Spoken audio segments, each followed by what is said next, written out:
I need to read you this morning a story that's reportedly true, a true story. This is about technology, and this is an actual dialogue of a former WordPerfect customer support employee with a caller who's calling for some help. Customer support says, "May I help you?" The caller said, "Yes, well, I'm having trouble with WordPerfect." Now, if you know anything about technology, you know how old this is. This is back in the 90s when we still used WordPerfect. I'm Dennis, what are you talking about? What's WordPerfect? WordPerfect is a Word processor. word processing program. It's like Word for your computer. Now we use Word mostly on the computer. If you're going to type okay. Whatever. All right. You two are exempt then from the rest of this story. You'll get the next story. Well, I was just typing along and all of a sudden the words went away. Went away? Yes, they disappeared. So what does your screen look like? Nothing. Nothing? Yeah, it's blank. It won't accept anything when I type. Are you still in WordPerfect or did you get out? How do I tell? Can you see the C prompt on the screen?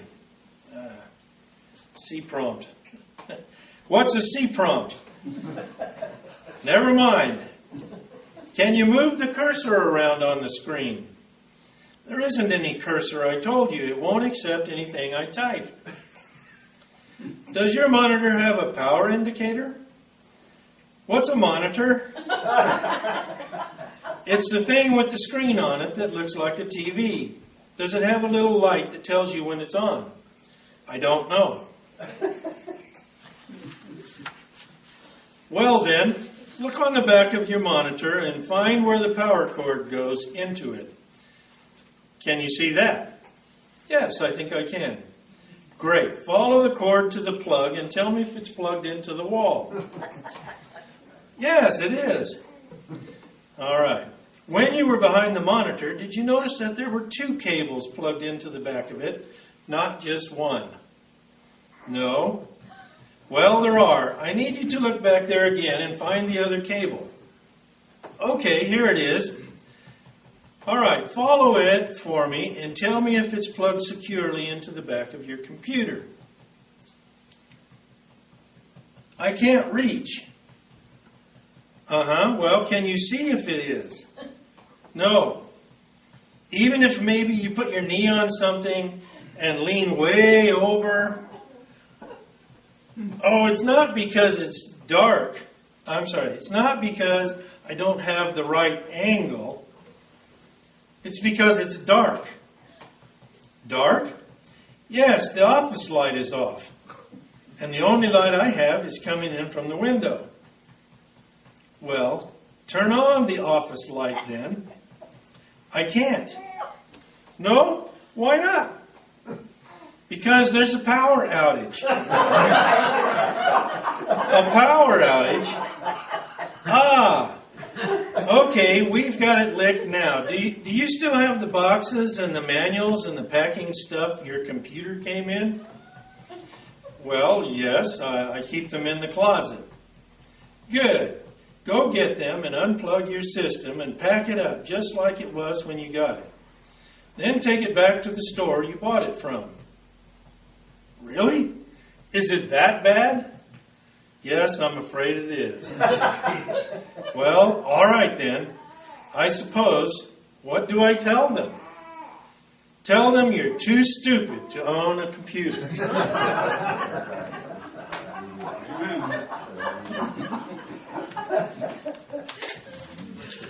I have to report that customer support person was released. And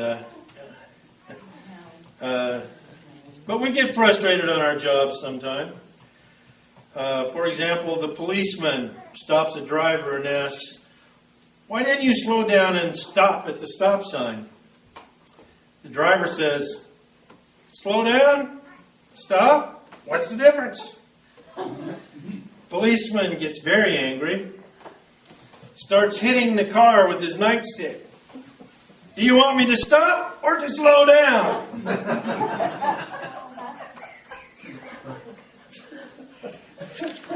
If I had time, I could read more examples. There's I'd really love to read the one from the school district down south that when you call there, you get an answering machine, and it says if you want to speak to the principal, one, if you want, and it lists a bunch of stuff. It's well worth the read, but I don't have the time. I don't want you to get angry because we stay too long. In my line of work in the education system, I dealt with anger all the time. There are angry students. They're everywhere. There are a lot of angry parents. They're everywhere, yes. And then there are the angry teachers. There. Sometimes it feels like they're everywhere. One of the things that I learned early on as a teacher, you must overcome anger. I have sat in my office as a principal and absolutely watched a grown adult get into a childish argument because they became too angry. And so the 7-year-old says, "Well, I didn't say that." And the teacher says, "Yes, you did." And this child says, "Did not." And you can just hear the teacher, "Did too."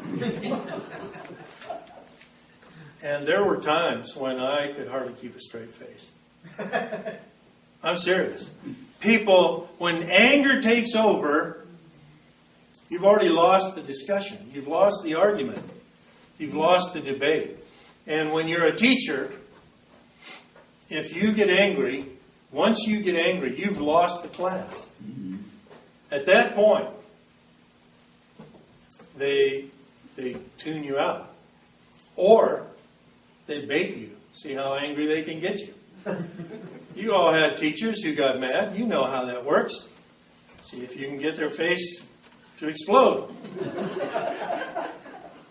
Very common and so on.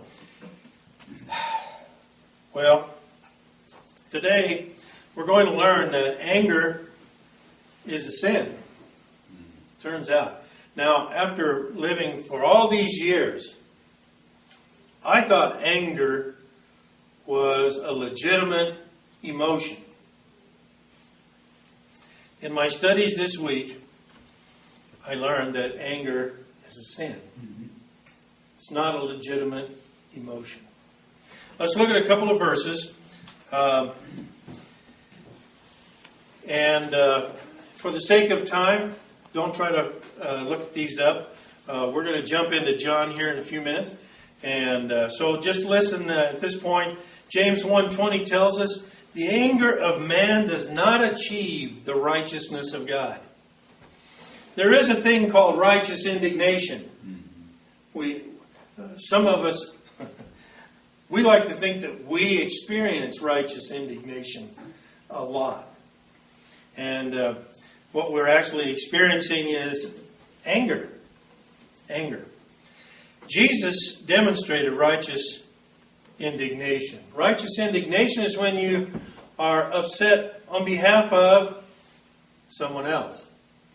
He was upset because God's house was being disrespected and abused. Anger, on the other hand, is never concerned for the other person.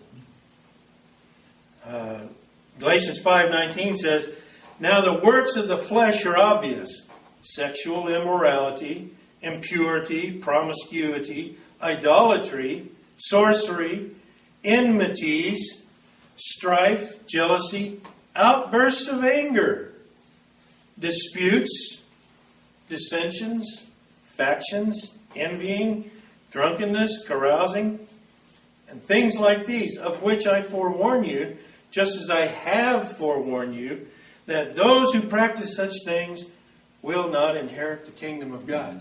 Notice, outbursts of anger. It's right in the middle of that huge list, which starts with sexual immorality and promiscuity and idolatry, and ends with envying, drunkenness, and carousing. Anger's right in the middle of that list. Anger is the work of the flesh, not of the Spirit. I used to think that I had a right to be angry. We don't have a right to be angry. Turns out, when we're angry, we need to stop and recognize that the flesh is in control here, and the end result is not going to be positive. Ecclesiastes 7:9 says, "Do not be eager in your heart to be angry, for anger resides in the bosom of fools." That's your memory verse for today. Anger resides in the bosom of fools. And you know about fools. Fools are like the people who said there is no God. That's the fool. Foolish man does things that are not honoring to God. Let's talk about an example briefly. My mind immediately goes to Jonah the prophet. Here's a man whom God commissioned to go and preach in a big city. We think there might have been 200,000 or 300,000 people in that city. And Jonah goes, and the whole city turns around. And the leader of the city puts on ashes and sackcloth and prays to ask God for forgiveness and recognizing their sin. And they repent and they turn away from their sins. And Jonah leaves that stadium after all those people came forward to the altar. He leaves that stadium, goes out on a hill overlooking the city, and he sits and pouts. And you remember his discussion with God? God says, "Do you do well to be angry?" And Jonah says, "I be angry enough to die." What a statement to the all-powerful creator of the universe. Wow. You can just imagine. I can just imagine. Let's say that way. I can just imagine, God thinking, "Okay." Man, that takes care of it. No, God had some more lessons for Jonah. Anyway, Jonah, though, he became angry. And he was angry because he knew God was gracious. What a crazy thing. But the fact of the matter is, he thought those people were sinners and deserved to be punished, not forgiven. So Jonah didn't get his way. So he went out on the hill and he threw a little tantrum. And he pouted.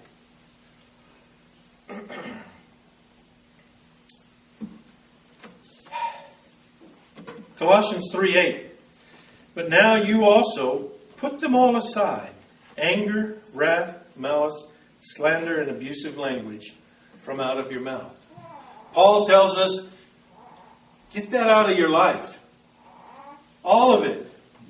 Not just the anger, but the resulting slander and malice that comes forth from your mouth. So anger is foolishness. Anger is forbidden. In Timothy, Paul tells us that anger hinders prayer. 1 Timothy 2:8 says this, "Therefore I want the men in every place to pray, lifting up holy hands without wrath and dissension." You ever tried to pray to God when you're angry? Unless you're angry at God. Sometimes we do that.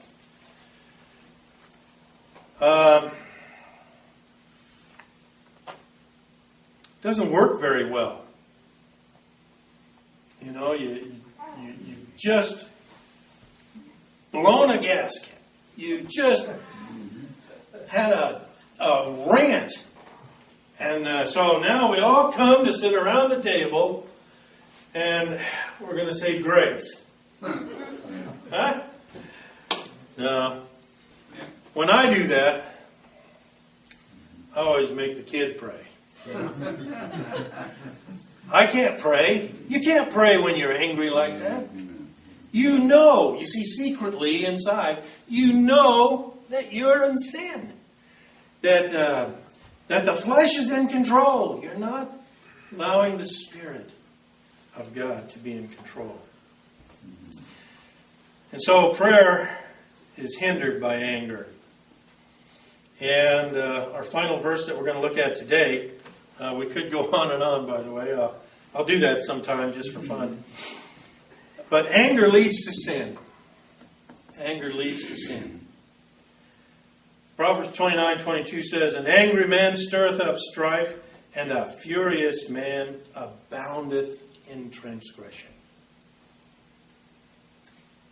Anger never leads to good things. Anger never leads to good things. And in our passage today, we're going to find out that when the Jewish leaders get angry, they do the same things that the Bible talks about.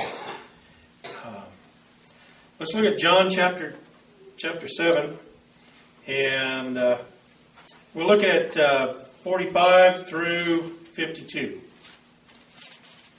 45 through 52. And it is on the back of your bulletin if you did not bring your Bible. "The officers therefore came to the chief priests." These are the temple officers that had been sent out to arrest Jesus. "The officers returned to the chief priests and the Pharisees, and they said to them," the Pharisees said to the officers, "Why did you not bring him in?" 46. "The officers answered, Never did a man speak the way this man speaks." The Pharisees therefore answered them, "You have not also been led astray, have you? No one of the rulers or Pharisees has believed in him, has he?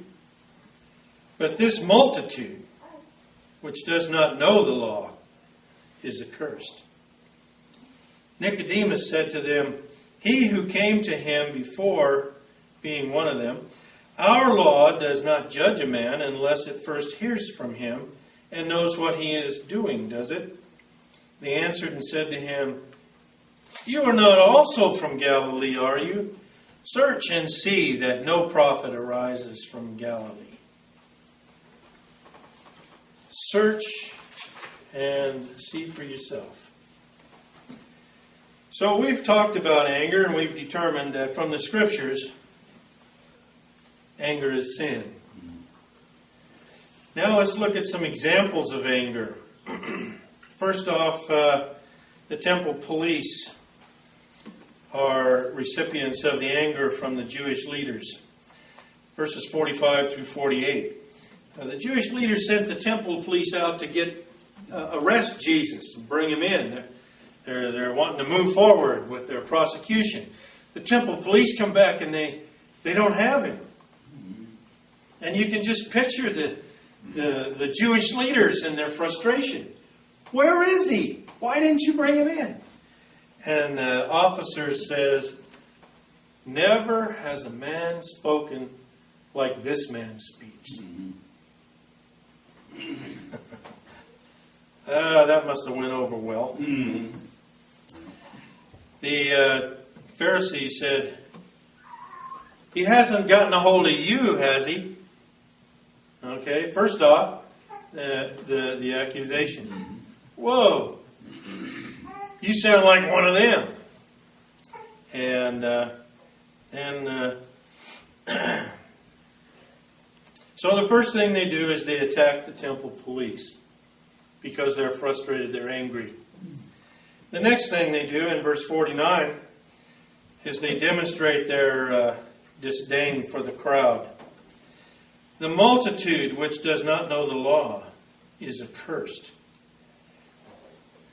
Okay, so first they say to the temple officers, who were also priests, by the way, in the temple, Levites probably, you haven't been taken in by him. Look around. You see any of us, the leaders? You see any of us taken in, following him, accepting him? No. And then they attack the crowd who is accepting Jesus. Oh, these people, they don't even know the law. Okay. Sure, they might be misled, but you're not misled, are you? And they really put the temple police in their place. Nicodemus, we all know Nicodemus. Chapter 3, he comes to Jesus at night. He's a seeker. We call him a seeker because he seeks information about Jesus. We can't tell if he's accepted the Lord yet or not. We feel that he does at the end because he helps Joseph as they wrap Jesus' body and bury him in Joseph's tomb. Nicodemus comes out and at that point and makes a stand for Christ. Here, we're not sure. We don't know. But he's sort of making a stand for Christ. And he speaks up. Now, the Jewish leaders, remember, are out of control. They're angry. They're frustrated. They're attacking everybody. They attack the police. They attack the crowd. Nicodemus, he's over the side there, kind of raising his hand a little bit, quietly. He doesn't know if he should talk or not, you know. Finally, he says, our law doesn't judge a man without first giving him a hearing, does it? And what do? They turn on him. Verse 52. You're not from Galilee too, are you? Search and see that no prophet arises out of Galilee. And so basically they're lashing out. Have you ever done that? I have to say I never have. Oh, it's on camera. Okay, maybe once. You get so mad, you just start lashing out. And one of the things that happens so often is we hurt the people around us, the closest ones. And that's what the Jewish leaders have come to. They've become so frustrated, so angry, that now they're lashing out at everyone. And so, let's look at some results of this kind of anger. First is that they're blinded to the truth. They're totally blinded to the fact that Jesus is preaching the truth. And when the officers come back and you know, they've been captured by the truth. They've been captured by Jesus' words. Several people have said they went out to arrest Jesus, but they were instead arrested by his words. And they come back and they say, never has a man spoken like this. They got distracted. They went to arrest him, and some of them heard what he was saying. And they got the message. And you can kind of make a picture of them, wait a second, what did he say? And they start listening. And they get drawn in because he is a great speaker. And so they were captured by the truth because they listened a little bit. And ultimately they went away without arresting him. One guy tried to imagine it. He said, and the chief priest probably said, so where are the other people? Where are the other guys? They're still back there listening. And I don't know if that really happened, but it's fun to think about. Harry Ironside was a preacher, preached for 50 years, first half of the 1900s. And Harry Ironside made this statement. He was always making interesting statements. This one's interesting. I have never met an infidel who has read a single serious book of Christian evidence. Think about that. The people that you debate with, people who proclaim themselves as atheists, agnostics, give them a book with some evidence in it. They won't read it. Talk to them. Tell them the truth. Very often they won't listen. And that's where we're at here. These men are so blinded by the truth, they refuse to even listen to Jesus anymore. So the first thing that happens when you get that angry is the truth becomes secondary. And your purpose, your intent, that's it. That's the only thing that matters. Truth no longer plays a part. Or right. What's right or wrong begins to fade out of the picture. Because you're so angry, you're blinded. The second thing that happens here in this passage is that they resort to ridicule. Oh, you haven't been drawn in by the words of that man, have you? None of us have. That's because, we know the law. But the crowd, the rabble in the crowd, sure, they're going to be pulled in by Jesus' words. They don't know the law. They're accursed. That's really not a positive description. And so they start ridiculing the people around them and the people that they're dealing with. When Nicodemus speaks up, they turn on him and they ridicule him. Oh, are you from Galilee? Yeah. And so it's a put down. It's a put down. That often happens when we get that mad. We resort to belittling people. We resort to personal attacks instead of staying on target. And that leads us to the final thing here. They forget the facts. The facts are secondary already. But the problem here is they actually forget some of the facts. These are the learned men who despise the untaught. Remember, they looked back at Jesus and earlier in the chapter they said, how does he know so much? He didn't go to our college. How does he know so much? And they despise him because he doesn't have the degree they do. And yet, listen to their words. Search. They're talking about search the Scriptures. Search and see that no prophet arises out of Galilee. Oops. They misspoke. Turns out that the prophet Jonah was born in the northern part of that country, up in Galilee. Some people believe that Nahum, another prophet, also was born up there, and maybe Hosea.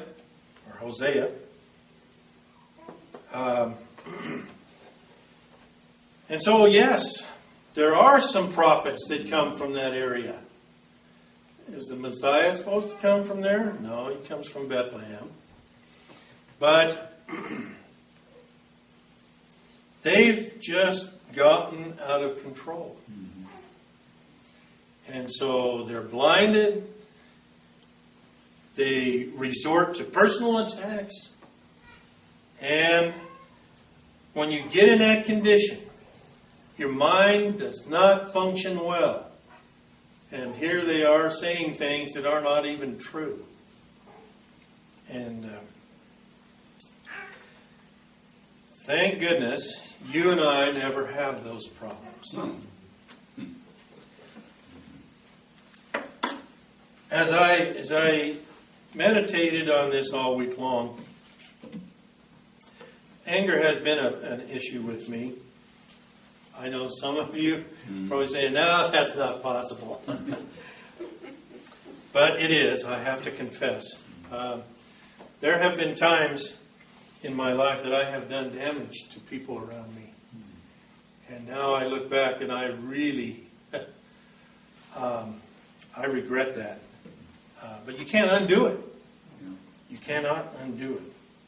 As I pondered anger this week, I have tried to think of all the different reasons that we get mad. By we, I mean all of us in here. The car breaks down. The kids don't mind. I dropped my favorite vase or dish on the floor and it broke into 1,000 pieces. All these different things. The dog track, mud in, on and on. All those things. Take it to your work. Your equipment broke down again. Now you can't get your job done. And you're starting to get mad. Start to analyze these thoughts, though. Start to analyze these situations. In every instance, it seems to me that the reason we get angry is because we're not getting our way. So I've developed a little definition of anger. Anger is a human throwing a tantrum. That's what anger is. And I've tried to think of all the different ways or reasons, things that happen. But you can always come back to that one thing. I didn't get my way. Somebody gets Somebody gets sick or ill or injured in your family. And instead of feeling sympathy, you're angry. Because now you got to stay home with the kids. Or, now you got to take them to the emergency room. And you didn't want to do that. You know it's going to cost money. And you're not getting your way. The kids don't behave. I'm not getting my way.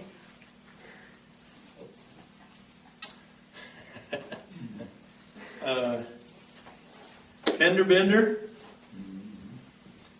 I would choose not to be in a wreck. But once I'm there, I didn't get my way. And so I get mad. I get out of the car and I go and yell at the other person.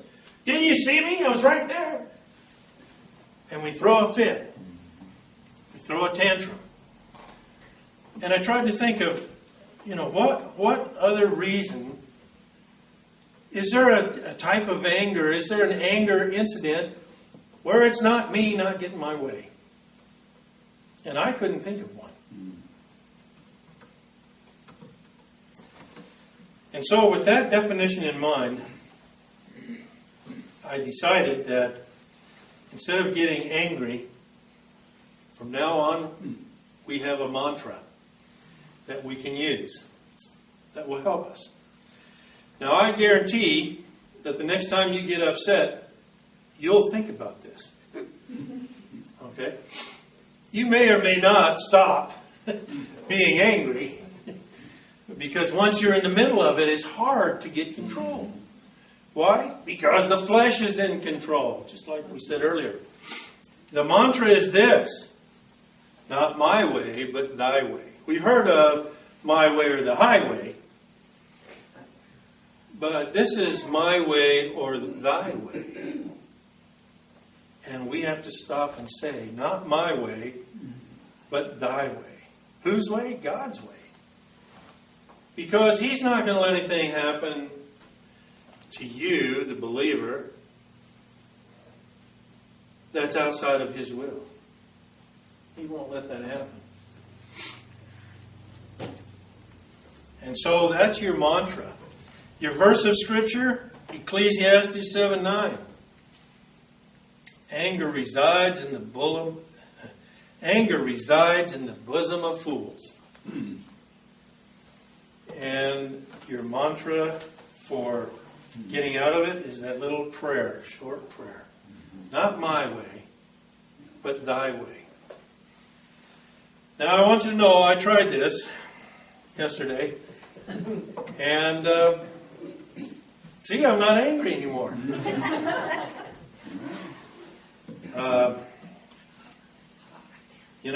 We have to practice that on the little things in order to be able to do that when the big things come. And the big things are going to come. The big things, the heart attack, the illness, the fire of the house fire. The big things are going to come, and we have to be ready to say, rather than getting angry with God, and it's very tempting to do that. We have to be ready to say, somehow, by the power of Christ, not my way, but thy way. Let's pray.